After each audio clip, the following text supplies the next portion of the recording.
आज के इस वीडियो में बुनियादी पुलिस केंद्र गया में आयोजित सिपाहियों के सत्रांश परीक्षा 2022 में पुलिस हस्तक नियम से पूछे गए प्रश्न एवं उनके उत्तरों को देखते हैं। इसका फर्स्ट पार्ट लघु अधिनियम इनके पूर्व के वीडियो में करवा दिया गया है। इसमें दूसरा पार्ट है पुलिस हस्तक नियम। चलिए देखते हैं। प्रश्न की कड़ी में प्रथम प्रश्न है पुलिस हस्तक नियम से 11वां नंबर प्रश्न, थाना में रखी जाने वाली तख्तियों में किन्हीं 5 का नाम लिखें। तो थाना में जो है तख्तियाँ होती है वो 16 तख्तियाँ संधारित की जाती है, जिसमें 5 के नाम पूछे गए हैं। तो प्रथम तख्ती जो होता है सरकारी संपत्ति की सूची रखी जाती है। थाना में जो भी सरकारी संपत्ति होती है उसकी सूची प्रथम तख्ती में होती है। और तख्ती नंबर 2 में जो है थाना में पदस्थापित हर पंक्ति के कर्मी एवं उसके पदाधिकारियों का नाम लिखा होता है। और इम्पोर्टेंट तख्ती के बारे में बता देते हैं।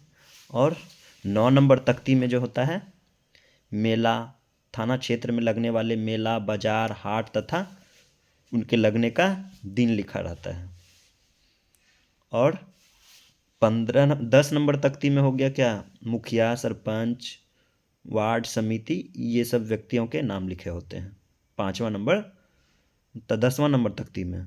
और 15वां नंबर तख्ती में होता है मानचित्र, थाना क्षेत्र का मानचित्र और अपराध मानचित्र होता है। थाना मतलब उसका क्षेत्र का मानचित्र और अपराध मानचित्र होता है। चलिए नेक्स्ट प्रश्न है 12वां नंबर प्रश्न। 12वां नंबर प्रश्न है पुलिस सभा क्या है, इसका आयोजन कौन करते हैं तथा किन प्रश्नों पर चर्चा होती है। तो आइए देखते हैं पुलिस सभा क्या है। तो पुलिस सभा जो है एक संवाद है, पदाधिकारियों कर्मचारियों के बीच किया जाने वाला संवाद है। इसका मुख्य उद्देश्य जो है पुलिस कर्मियों की समस्याओं, शिकायतों, कल्याणकारी मुद्दों के समाधान के लिए मंच प्रदान करना है। पुलिस सभा उच्च अधिकारी और अधीनस्थ पदाधिकारी या कर्मचारियों के बीच संवाद को स्थापित करती है। आम सभा जो है आमतौर पर पुलिस अधीक्षक या फिर वरिष्ठ अधिकारियों की अध्यक्षता में आयोजित होती है।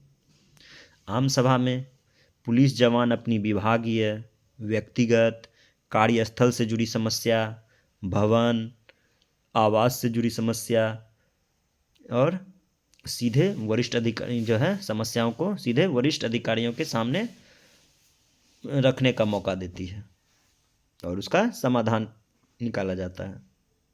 चलिए नेक्स्ट प्रश्न है 13वां नंबर प्रश्न, संतरी को अपनी ड्यूटी के क्रम में किन सावधानियों का पालन करना आवश्यक है।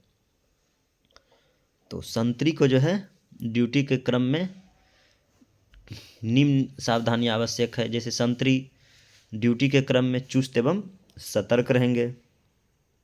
संतरी आने जाने वाले व्यक्तियों से सभ्य व्यवहार करेंगे।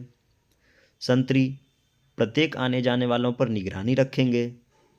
संतरी ड्यूटी चौकस, सजग एवं समझ के साथ करेंगे।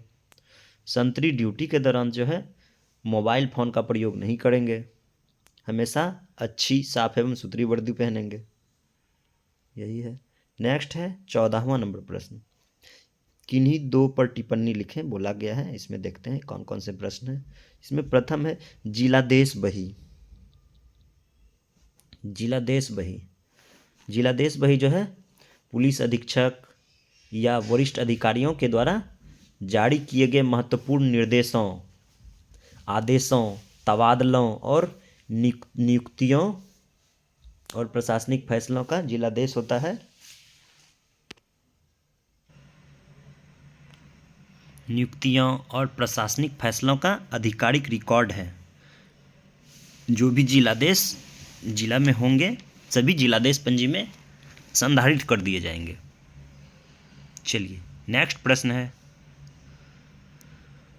पुलिस, इसका ख है पुलिस हस्तक नियम 828। तो पुलिस हस्तक नियम 828 जो है पुलिस कर्मियों के विरुद्ध, पुलिस पदाधिकारी या फिर पुलिस कर्मियों के विरुद्ध जो है विभागीय कार्यवाही और अनुशासनात्मक दंड से संबंधित है। इसके तहत वेतन वृद्धि पर रोक, पदोन्नति पर रोक, सेवा से बर्खास्तगी जैसे बृहद दंड शामिल हैं। इसका गौ नंबर प्रश्न है पुरस्कार। पुरस्कार उत्कृष्ट कार्य, बहादुरी या फिर सेवा में विशेष योगदान के लिए जो है पुरस्कार प्रदान किए जाते हैं। पुलिस हस्तक नियम 855 के तहत जो है सिपाही से लेकर के इंस्पेक्टर तक के रैंक को जो है रिवार्ड मिलता है, पुरस्कार मिलता है, जो निम्न प्रकार है।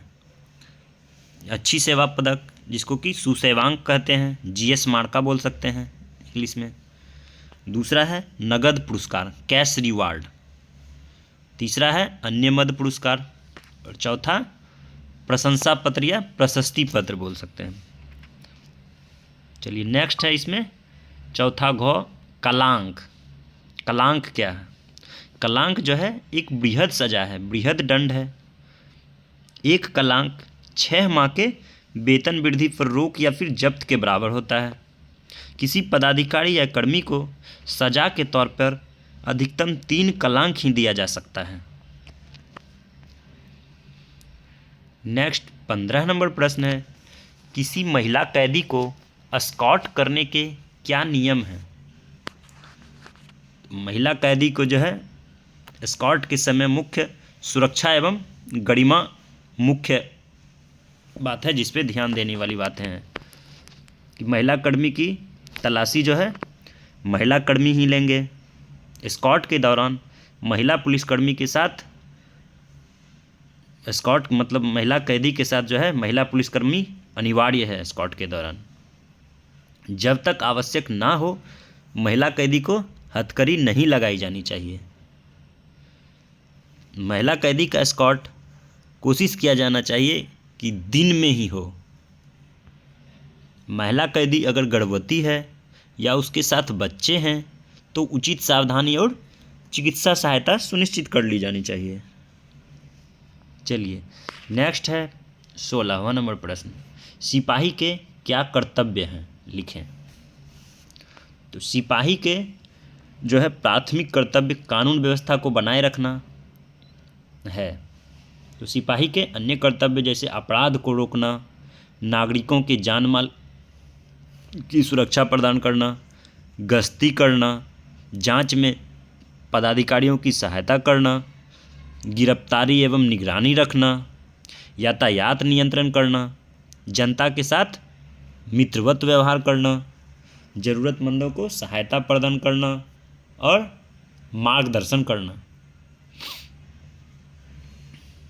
चलिए नेक्स्ट 17वां नंबर प्रश्न, संतरी को अपनी ड्यूटी के क्रम में किन सावधानियों का पालन? ये रिपीट प्रश्न है, ऊपर 13 नंबर प्रश्न में सेम है।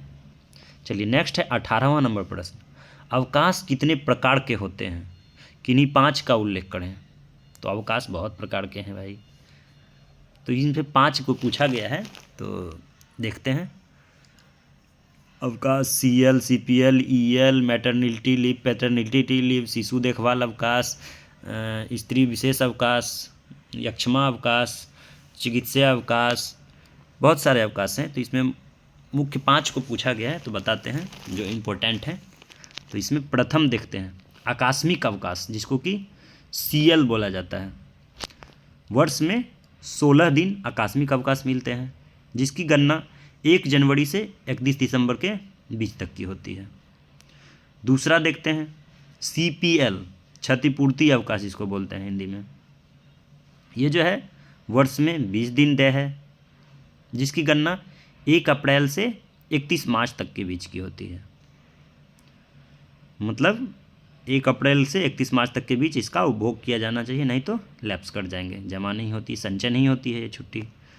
तीसरा छुट्टी है उपार्जित अवकाश, EL, अर्न लीव बोल सकते हैं। यह जो है प्रत्येक अस्थायी कर्मी को 11 दिन पर 1 दिन मिलता है, 11 दिन पर 1 दिन, और वो अस्थायी कर्मी को 22 दिन पर 1 दिन मिलता है। जैसे जितना दिन आप ड्यूटी किए हुए हैं उसमें अगर आप अस्थायी हैं, यानी कि सेवा संपुष्ट हो चुका है, 3 वर्ष पूर्ण चुकी है आपकी सेवा, अस्थायी हो चुकी है, तो जितना दिन आप ड्यूटी किए हैं उसमें 11 से भाग दे करके निकाल सकते हैं कि कितना आपका अस्थायी छुट्टी बन रहा है, मतलब उपार्जित अवकाश बन रहा है। और वो अस्थायी कर्मी के लिए जो है 22 दिन पर 1 दिन, यानी कि सेवा संपुष्टि जब तक नहीं हुआ है, जब तक प्रोबेशन पीरियड है आपका, तब तक जो है 22 दिन पर 1 दिन के हिसाब से, अगर जितना दिन ड्यूटी किए हुए हैं उसमें 22 से भाग दे करके निकाल सकते हैं कि कितना दिन हमको उपार्जित अवकाश दिया जा सकता है। और उपार्जित अवकाश जो है संचय होता है, जमा होता है उपार्जित अवकाश, और अधिकतम 300 दिन तक जो है उपार्जित अवकाश जमा किया जा सकता है, जिसको कि बाद में रिटायरमेंट के बाद जो है उसकी पैसा की राशि निकासी की जाती है। चलिए नेक्स्ट है मातृत्व अवकाश, मैटरनिटी लीव।